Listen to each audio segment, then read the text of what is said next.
Sama ada one on, tak ada one on, kita orang akan terus memberikan penerangan, pencerahan.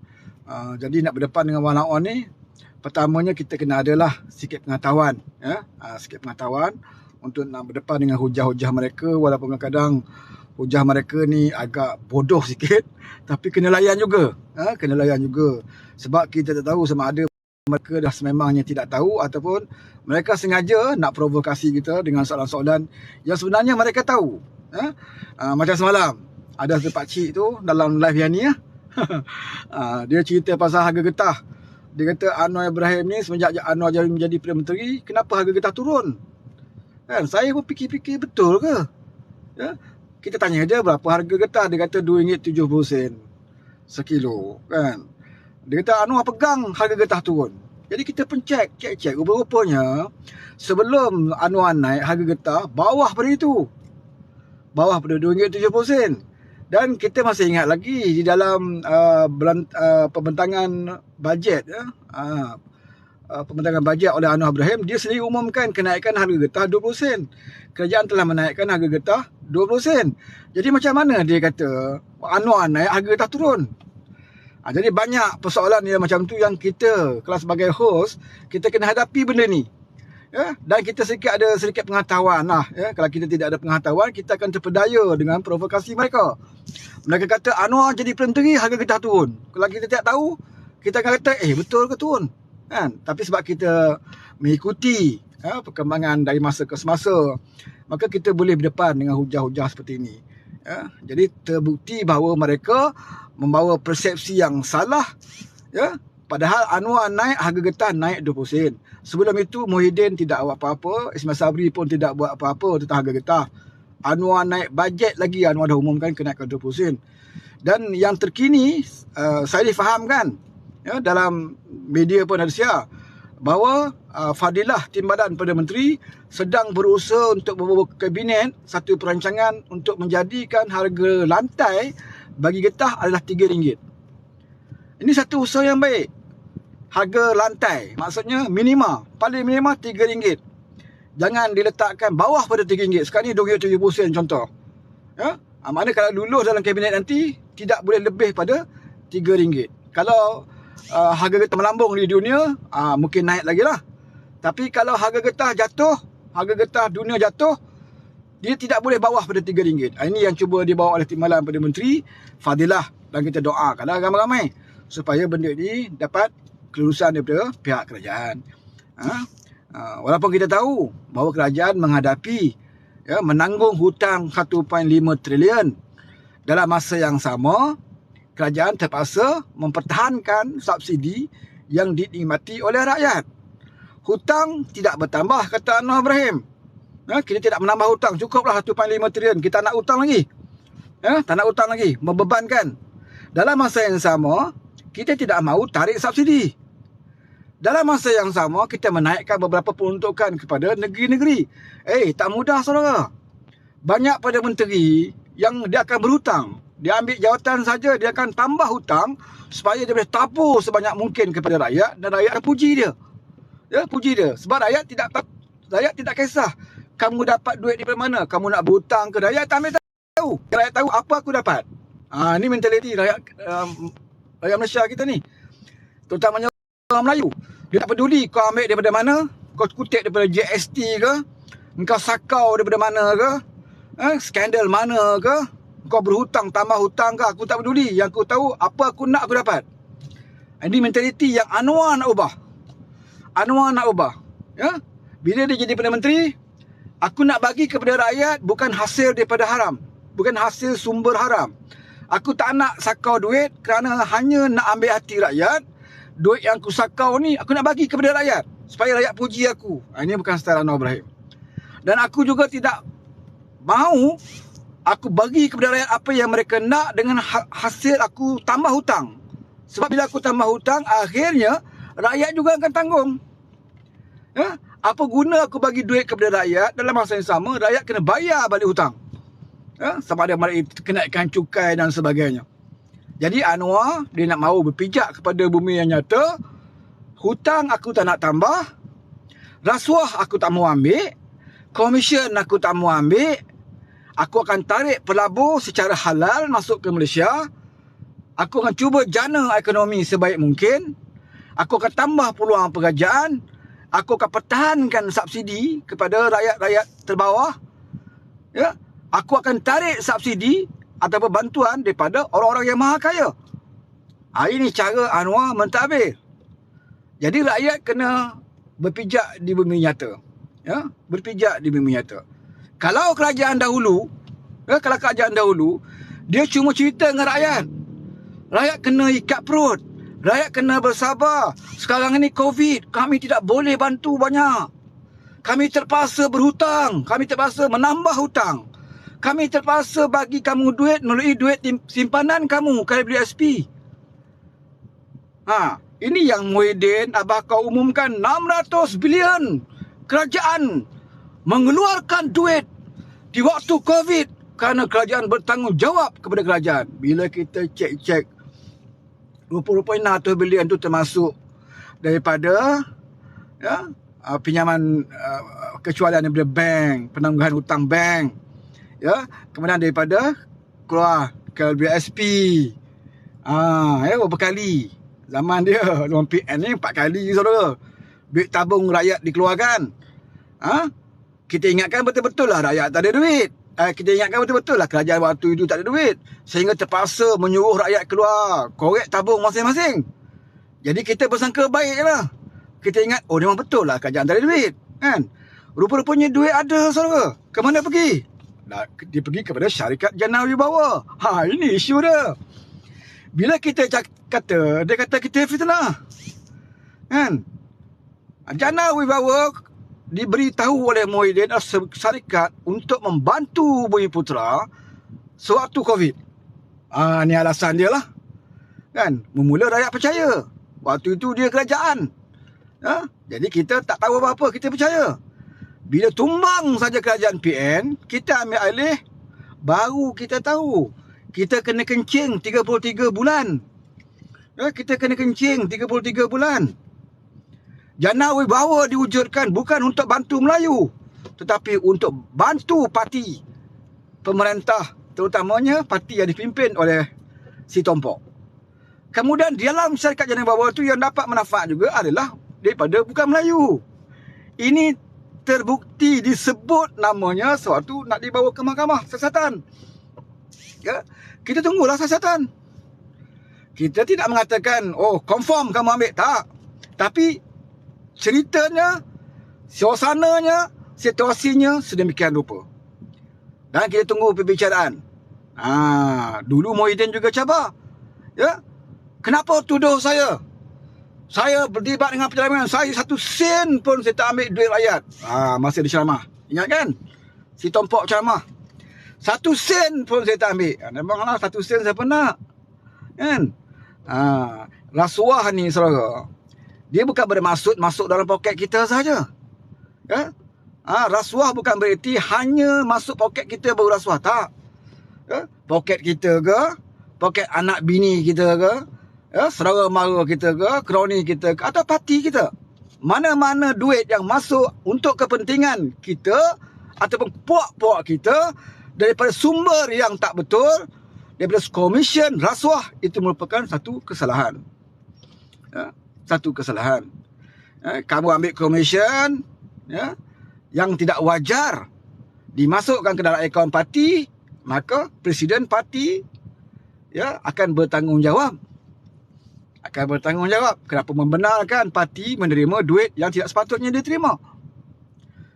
Jadi isunya bukan tidak boleh bagi dana kepada parti. Sebab undang-undang negara kita ni tidak ada undang-undang yang mengharamkan dana politik masuk kepada mana-mana parti. Betul. Mana-mana parti boleh menerima sebarang bantuan dana. Tak salah. Dan kita akui banyak parti menerima dana daripada orang-orang yang simpati dengan parti tersebut. Itu tak salah. Yang salahnya apa? Yang salahnya dana itu diperolehi melalui kalau melalui projek komisen yang dia perolehi dari pihak kerajaan, contohnya dia dapat komisen, dapat projek daripada tender yang dibuat secara direct nego, maka dia dapat komisen. maka diberikan kepada parti berkenaan. Itu yang salah. Itu yang salah. Ramai yang salah faham. Dia kata, oh kenapa parti bersatu saja yang disiasat terima dana? Apakah parti keadilan tidak terima dana?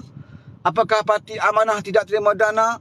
Apakah parti DAP tidak terima dana daripada mana-mana syarikat? Ya?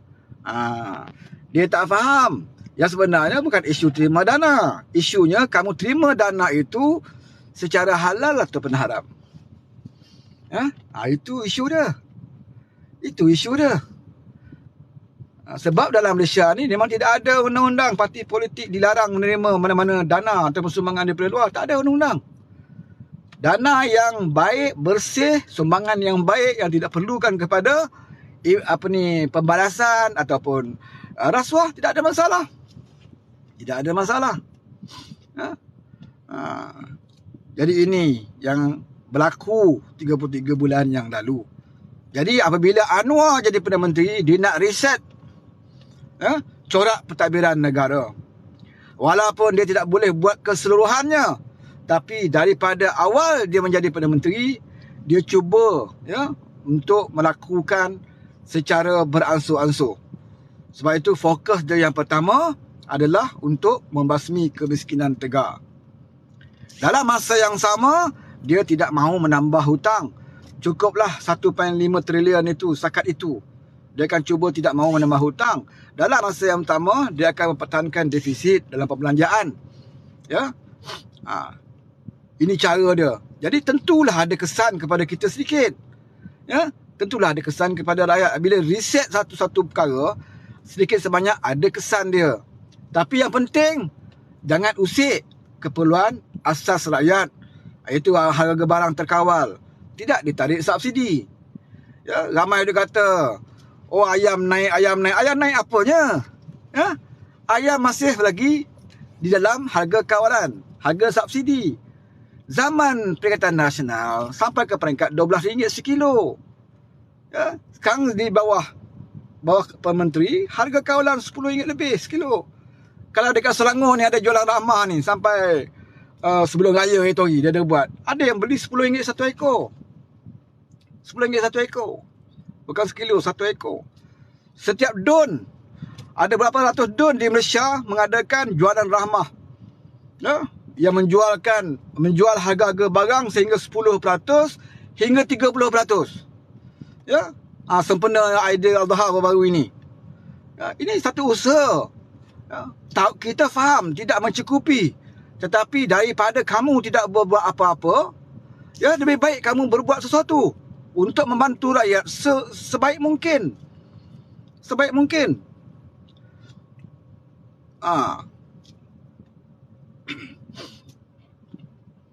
Jadi elektrik, ramai juga yang bercakap rumah dia elektrik naik. Kita nak tengok bila kita kata okey, buktikan. Nak tengok bil, kan? Jangan cakap mulut saja, sebab kita difahamkan, kita dibagi tahu bahawa tiada kenaikan kadar tarikh elektrik, kecuali kalau bukan kerajaan perpaduan yang perintah. Kalau yang perintah itu Perikatan Nasional, confirm naik, sebab dia dah janji dia nak naik. Dia dah janji dia naik sebelum pilihan raya itu lagi. Dia terpaksa naik sebab mau tak mau kita terpaksa tanggung juga. Terlalu banyak subsidi tak larat, dia kata. Jadi TNB dah mendesak supaya diberikan kenaikan harga tarikh elektrik. Jadi kerajaan yang lepas, kalau dia menang itu hari, dia akan naikkan. Sebab dia dah cakap awal. Tapi bila sampai kepada Anwar Ibrahim, walaupun tekanan daripada TNB itu kuat, daripada toke-toke, taikun-taikun yang kaya raya ni lah, kuat terhadap beliau. Tetapi oleh kerana ada kekuatan politik, ini penting. Pemimpin yang tidak takut kepada tekanan toke-toke, maka dia berani buat keputusan. Dia berani buat keputusan. Walaupun golongan maha kaya mungkin tidak suka dengan cara dia, tapi dia berani buat keputusan sebab dia tahu rakyat di bawah akan memberikan sokongan kepada dia. Dan dia membuat keputusan bahawa tiada kenaikan tarif elektrik kecuali bagi 1% saja di kalangan penduduk Malaysia yang akan merasa kenaikan tersebut. Iaitu bagi mereka yang bil bulanan dia lebih daripada RM700 sebulan. Rumah kita ni tak tahulah. Kalau rumah tuan-tuan bil sampai 800, 900 sebulan, tu kira hebat lah. Dan patutlah kamu tidak mendapat subsidi. Macam kita orang pertengahan ni, kalau paling tinggi pun 300, 400 lah. Itu pun kalau ada aircon 2-3 aircon kat rumah. Bagi orang biasa mungkin 100, RM70, RM80. Dan mereka tidak akan terkesan. Kecuali mereka dapat bil bulanan dia 700 ke atas. Jadi walaupun kat sini dia marah. Bila kita cerita benda macam ni, walaupun marah. Sebab selama ni inilah modal dia. Selama inilah modal dia nak menipu orang. Api naik, ayam naik, telur naik, gula naik. Kan? Jadi dia guna modal ini, dia tipu. Dia buat live, dia tipu. Jadi bila ada kita buat live, kita buat penerangan macam ini, memang dia marah lah. Sebab dia gagal nak memperbodohkan orang lain. Kalau dia nak cerita tentang harga sardin, harga Maggi kan, dia pergi ke situ. Puak-puak ni macam tu lah. Bila dah jadi pemangkang, satu batang mancing sapi pun dia akan tanya. Kenapa mancing sapi ni nak harga? Dia akan tanya. Sebab apa saudara? Sebab mereka dah tidak ada modal, dah tak ada hujah nak cari apa. Kesilapan, penyelewengan, salah laku kerajaan kita. Hari ni dia akan main isu jatuh nilai mata wang. Kan? Nilai mata wang. Tapi benda ni dia tak berani bawa kat parlimen sebab dia tahu jawapan dia. Tapi dia main di peringkat bawahan. Sebab dia tahu di peringkat bawahan orang tidak begitu mahir dan pakar nak bicarakan tentang ekonomi. Saudara pun tahu. Kalau saudara pergi di kampung-kampung, di mana kampung, orang di kampung dia tak cerita pasal jatuh nilai wang. Dia cerita hari ni naik ke harga ayam, hari ni harga beras naik ke, hari ni gula naik ke. Dia cerita tentang apa yang mereka perlukan. Tapi bila dia cerita tentang harga ayam, maka harga ayam tak naik. Dia nak cerita harga beras, yang heboh sekarang ni kata beras naik, harga beras tidak naik. Dia nak cerita harga gula, gula pun tidak naik. Tak ada apa. Modal lagi. Last kali dia buat cerita-cerita yang kononnya mereka punya tahap ekonomi yang tinggi. Sedangkan orang kampung tidak berbicara hal ini. Turun naik ringgit Malaysia, yang penting orang kampung kata harga ayam aku tak mau naik. Harga gula aku tak mau naik. Subsidi masih lagi diberikan kepada aku untuk keperluan-keperluan asas ini. Jadi ini yang Anwar lakukan. Anwar lakukan. Anwar tidak mahu mengambil seperti melangkah di Indonesia, di mana cara Indonesia adalah dengan menarik subsidi, maka dia dapat kukuhkan sikit kewangan dia. Tapi bagi Malaysia, bagi Anwar Ibrahim, dia tidak tergamak hanya kerana nak nampak mata wang tinggi, dia kena tarik subsidi daripada rakyat. Dia bukan macam Muhyiddin. Dia sanggup lakukan apa saja asal nampak dia hebat. Dia sanggup suruh rakyat korek duit KWSP asalkan rakyat puji dia. Dia sanggup naikkan OPR sampai 4 kali, saudara. Bukan sekali. 4 kali. Hanya bagi nampak dia hebat sebagai Perdana Menteri. Waktu itu orang tak hentam dia. 4 kali OPR naik, orang tak hentam dia, saudara. Sebab apa orang tak hentam? Sebab orang dapat duit KWSP. Orang dapat duit KWSP. Yang Muhyiddin kira sebagai duit dia bantu. Seolah-olah datang daripada poket kerajaan, seolah-olah datang daripada kantong kerajaan. Walhal yang diberikan kepada rakyat itu adalah duit yang rakyat sendiri simpan. Sebagai Perdana Menteri yang bertanggungjawab, Anwar Ibrahim bila Anwar Ibrahim cek balik, baki duit simpanan KWSP majoritinya orang Melayu adalah terlalu sedikit. Hampir 7 juta yang berada di bawah 10,000 saja baki mereka.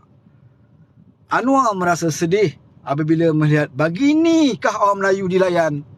Sepatutnya sebagai kerajaan yang bertanggungjawab, dia menggalakkan rakyat menyimpan untuk masa depan. Ini kerajaan yang bertanggungjawab, bukan menggalakkan kerajaan rakyat keluarkan duit. Tapi nak buat macam mana? Abah kau tidak ada idea. Dia tidak ada idea. Baru-baru ni dia sebut, saya sebenarnya ada idea. untuk nak pulihkan kerajaan, nak pulihkan ekonomi. Tapi saya tak nak bagi tahu lah, nanti orang tiru. Ini ke pemimpin? Dia kata dia ada idea, tapi tak nak bagi tahu, takut Anwar Ibrahim tiru. Hey, abah kau, siapa nak pakai idea kau? Kalau setakat idea kau nak korek tabung, tak payah nak rahsia lah. Kalau betul kamu ada idea yang bagus, waktu 33 bulan, sebelum 17 bulan, ya, kamu dah buat. Idea nak atasi COVID pun kamu tak boleh. Akuilah kelemahan kamu, wai, si tompok. Jangan hari ni, bila dah tak jadi kerajaan, kamu kata, saya ada idea. Tapi saya tak nak bagi tahu, nanti Anwar tiru. Perasan. Perasan. Bila bagi peluang jadi Perdana Menteri Tebuk Atap, nak urus COVID pun tak boleh. Setiap hari 200, 300 orang mati, saudara. Akibat kegagalan Perdana Menteri menguruskan. Ya, di bawah kerajaan PH waktu itu, sebelum kamu Tebuk Atap, COVID datang ke Malaysia bukan zaman Muhyiddin. COVID datang ke Malaysia zaman kerajaan PH. Kita kawal begitu baik. Bagaimana Dr. Zul selaku Menteri Kesihatan, setiap hari dia bermesyuarat bersama kawan di Malam Perdana Menteri. Panggil pengarah kesihatan, sama-sama hari-hari mesyuarat. Bagaimana ni COVID baru masuk, bagaimana kita nak kawal? Pelancong yang dah masuk pun, macam mana kita nak kawal mereka? Sebab itu tidak ada kes kematian COVID waktu kita permulaan. Ya, pelancong yang dah masuk, kita terus kawal mereka, kuarantin mereka. Tak ada, zero kematian. Dan kita dapat kawal dengan sebaik mungkin. Waktu kita sibuk mengawal COVID, waktu itu dah pengkhianat ini berpakat, berbincang, termasuk Tok Lebay Hadi. Mereka tidak peduli apa nak berlaku pada negara. Mereka tak peduli wabak, bala bencana datang Malaysia, datang tanah air. Mereka tak peduli, saudara. Yang mereka fikirkan inilah peluang sebaik mungkin dalam kerajaan sedang sibuk sekarang ini menghadapi COVID. Inilah peluang paling baik untuk kita Tebuk Atap. Ini yang mereka